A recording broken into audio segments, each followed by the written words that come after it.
Hello everyone, welcome back to Vidyalaya. तो आज के इस वीडियो में हम बात करने वाले हैं derivatives of functions in parametric forms पर। तो पैरामीट्रिक फॉर्म्स क्या होती हैं उसको समझते हैं। पहले सबसे पहले आपको क्या ध्यान देना है कि आपके जो वेरिएबल्स है ना, आप मैक्सिमम कौन से वेरिएबल यूज कर रहे हैं, एक्स और वाई।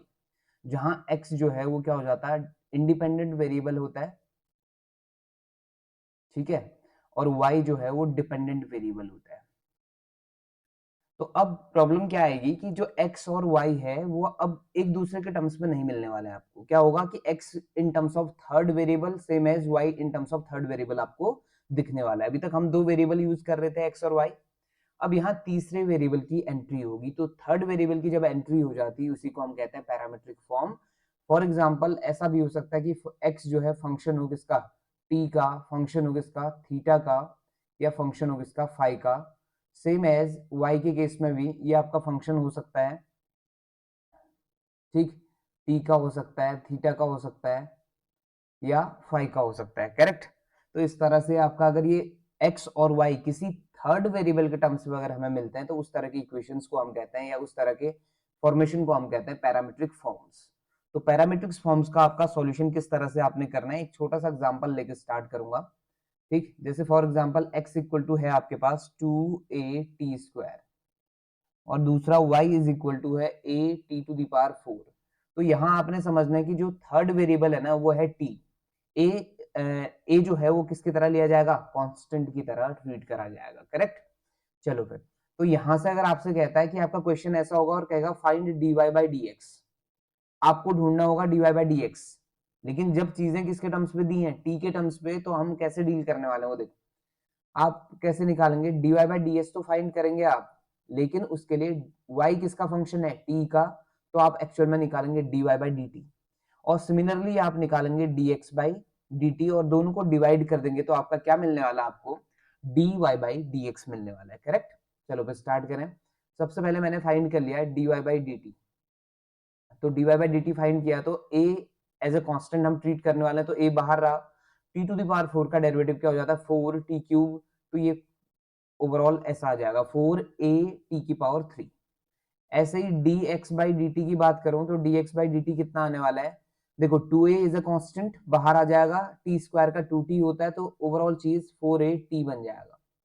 अब यहां से जैसे ही आप dy बाई dx ढूंढने निकलेंगे तो इसका मतलब आप क्या कर रहे हैं, dy by dt divided by dx by dt करने जा रहे हैं। तो डिवाइड कर लो, dy बाई dt ऊपर रखा हमने 4at³ डिवाइडेड बाई 4at।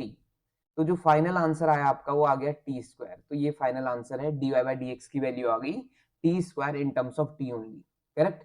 तो इस तरह से आपने डील करने हैं पैरामीट्रिक फॉर्म्स के साथ। तो एक दो क्वेश्चन और लेते हैं।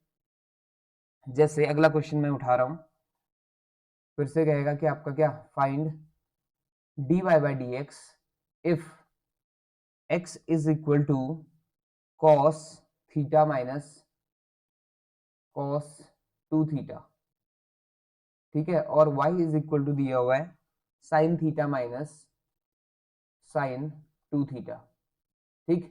तो ऐसे केस में आपने क्या करना है, आपको समझ आ गया आप कॉन्सेप्ट, आप निकालेंगे dx बाई डी थीटा इस बार, क्योंकि इस बार जो थर्ड वेरिएबल है वो कौन, थीटा है। तो cos थीटा का जो डेरिवेटिव होता है वो माइनस साइन थीटा होता है। ऐसे यहाँ भी माइनस साइन 2 थीटा आएगा, लेकिन 2 थीटा की वजह से इंटू में क्या आएगा, 2। तो फाइनली ये दिखने में आपको इस तरह से दिखाई देगा 2 sine 2 theta minus sine theta. ऐसे ही आप dy बाई डी थीटा ढूंढिए, dy बाई डी थीटा ढूंढूंगा तो साइन का क्या हो जाता है डेरिवेटिव, cos थीटा और minus cos 2 theta, but multiplication में 2 आएगा क्योंकि 2 थीटा है। तो ये चीज आपको कुछ इस तरह से दिखाई देगी, cos theta minus 2 cos 2 theta. अब आप जैसे ही dy बाई dx ढूंढेंगे तो dy बाई dx का मतलब है y वाले पोर्शन को डिवाइड कर दो x से, तो फाइनल आंसर आपको कुछ इस तरह का मिलने वाला है, cos theta minus 2 cos 2 theta divided by 2 sine theta, sorry 2 theta minus sine theta. बस ये फाइनल आंसर हो गया। यही आपको ऐसे करना है, क्लियर। अब देखो ऑप्शंस पे आप ध्यान देंगे कि ऑप्शन अगर ऐसा ना मिले तो इसको और सॉल्व कर सकते हैं, cos 2 थीटा की वैल्यू पुट कर सकते हैं, sin 2 थीटा की वैल्यू पुट कर सकते हैं, depending on our option, correct. Otherwise answer इतना होगा, क्लियर है, इतना आपको समझ आ गया होगा। चलिए जी, तो पैरामेट्रिक फॉर्म आपको क्लियर होगी कि पैरामेट्रिक फॉर्म के साथ कैसे डील करना है। इसी में मैं एक बार आपको डबल डिफरेंशिएशन भी सिखाऊंगा कि कैसे करना होता है, लेकिन फिलहाल आगे बढ़ो। एक चीज और मैं आपको बताने जा रहा हूं जो है second order derivative. Second order derivative, तो सेकेंड ऑर्डर डेरिवेटिव में कैसे काम करना है। सेकेंड ऑर्डर डेरिवेटिव का मतलब है कि किसी पर्टिकुलर फंक्शन को आपने दो बार डिफरेंशिएट कर देना है। एक बार dy बाई डी एक्स आएगा, अगली बार उसको क्या लिखते हैं मैं वो आपको समझाता हूँ, ठीक है। जैसे सपोज करो एक क्वेश्चन लिया मैंने,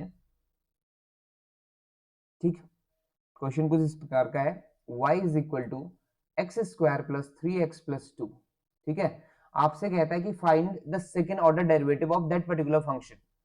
तो आपको क्या ढूंढने को कह रहा है ये, D two Y by D x two, इसको लिखा ऐसे जाता है, या सिंपली वाई डबल डैश या वाई टू, ठीक। वाई टू का मतलब क्या है यहाँ पे, second order derivative of y, और वाई वन लिखा होगा तो second order derivative of, sorry y one लिखा होगा तो first order derivative of y, correct. तो अब देखो यहाँ से डेरिवेट करेंगे तो ये आया d Y by D x आया पहले, और कैसे इसको डिपेंड करता है कि आपका एक्स स्क्वायर का डेरिवेटिव कितना हो जाएगा, two x plus three x का डेरिवेटिव क्या हो जाएगा, थ्री। अब इसको ना आप एक फंक्शन की तरह ले लो, फिर से आपका इसको एक बार और डेरिवेट करना है, तो लिखने का तरीका क्या होता है, d by D x of d Y by D x, और राइट में जब डेरिवेट कर लेंगे तो आंसर टू आ जाएगा। पर इसको अगर आप गौर से देखते हैं तो ये एक्चुअल में ऐसे लिखा जाता है, d two Y by D x two, ठीक है। और पढ़ा भी ऐसे ही जाता है, स्क्वायर मत पढ़ना है इसको, वो पढ़ सकते हैं बोल सकते हैं, लेकिन वो अगर बात करें तो गलत है तरीका, ठीक है। आप इसे पढ़ेंगे d two Y by D x two, ठीक। कहीं पे d square y by D x square भी पढ़ दिया तो कोई प्रॉब्लम है नहीं, लेकिन पढ़ने का तरीका यही होता है कि d two Y by D x two, इसका मतलब है second order derivative of that particular y, correct इतना।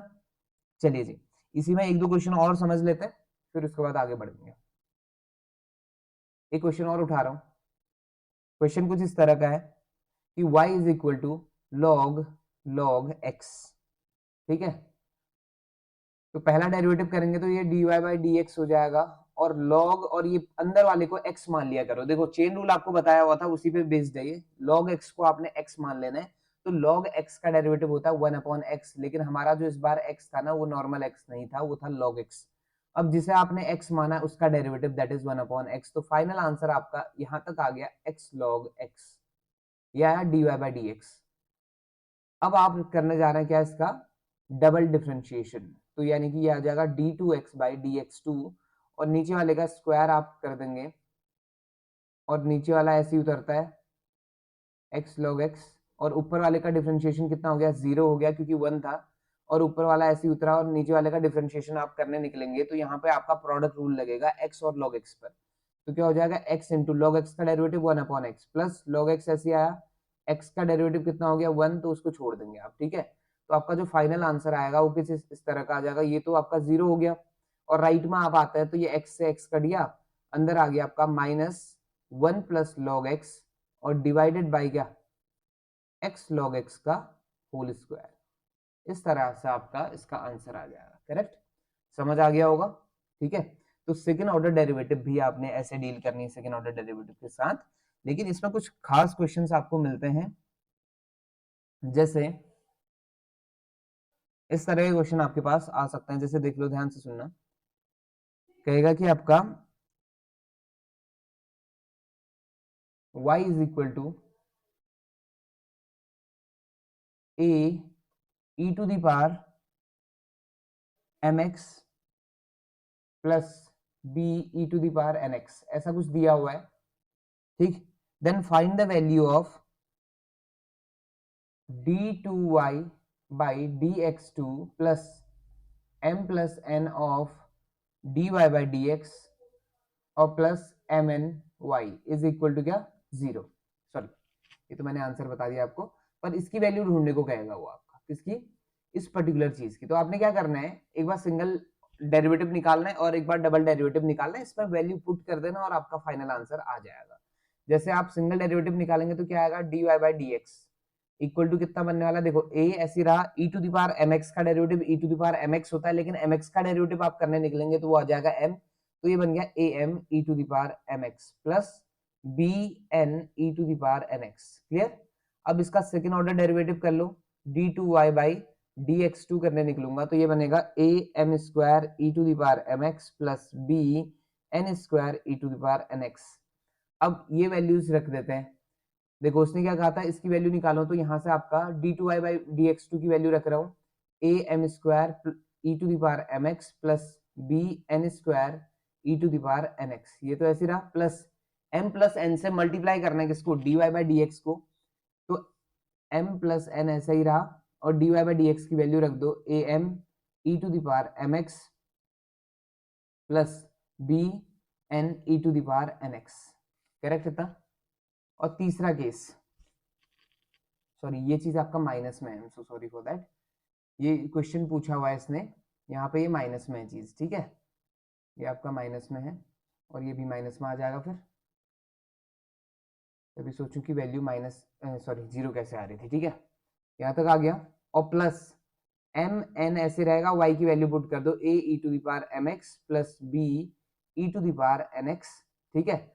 अब आप इसको सॉल्व करेंगे नॉर्मली जैसे सॉल्व करते हैं, तो ये आपका फाइनल आंसर क्या देने वाला, अपना जीरो देने वाला। तो इस तरह के क्वेश्चन भी पूछे जा सकते हैं कि वाई की वैल्यू दी हो आपको और कहे कि what will be the value of that. अब इसकी वैल्यू तो जीरो आ गई, लेकिन हर किसी की वैल्यू जीरो थोड़े आती है, ठीक है। तो डिपेंड करता है कि आपका क्या आपका आंसर आने वाला है। क्लियर है, समझ आ गया होगा इतना, ठीक। चलिए अब इसी में मैं आपको एक पैरामीट्रिक वाला क्वेश्चन बता दूं कि आपका सेकंड ऑर्डर अगर पूछा जाए तो पैरामीट्रिक को हम किस तरह से काम करेंगे, ठीक। जैसे सपोज करो आपके पास क्वेश्चन हो y इज इक्वल टू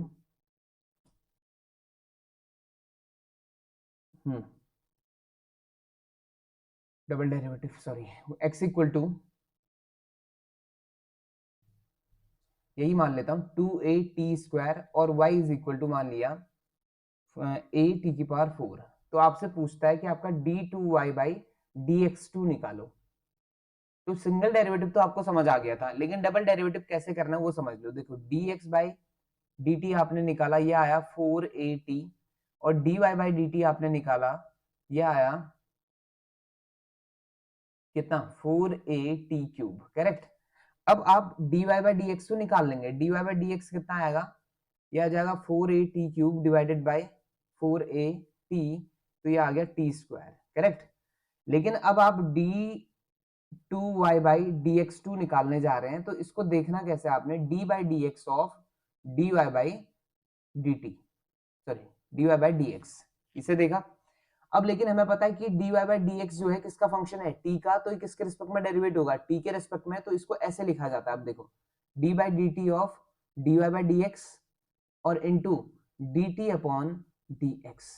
देखो dt से dt गया, समझ लो अभी भी बैलेंस है मामला सारा का सारा, लेकिन dy बाई dx किसका फंक्शन था, t का, इस वजह से आपका इसको सिर्फ डेरिवेट कर पाते हैं किसके रिस्पेक्ट में, t के रिस्पेक्ट में। तो ये चीज क्या बन जाएगी, ये बन जाएगा d by dt of t square और इनटू में क्या बनेगा dt upon dx। dt upon dx यहाँ से निकाल सकते हैं, देखो dt अपॉन dx कितना आ जाएगा 480 का सॉरी 480 अपॉन में आ जाएगा, क्यों, क्योंकि ये रेसिप्रोकल है, ये dt अपॉन dx है, वो dx अपॉन dt था, तो ये बन जाएगा 1 अपॉन 480, करेक्ट। अब आपको पता है टी स्क्वायर का डेरिवेटिव क्या होता है 2t, और ये 1 अपॉन 480 आ गया, और t से t गया, 2 से ये गया, तो क्या बच गया आंसर 1 अपॉन 2 आ गया।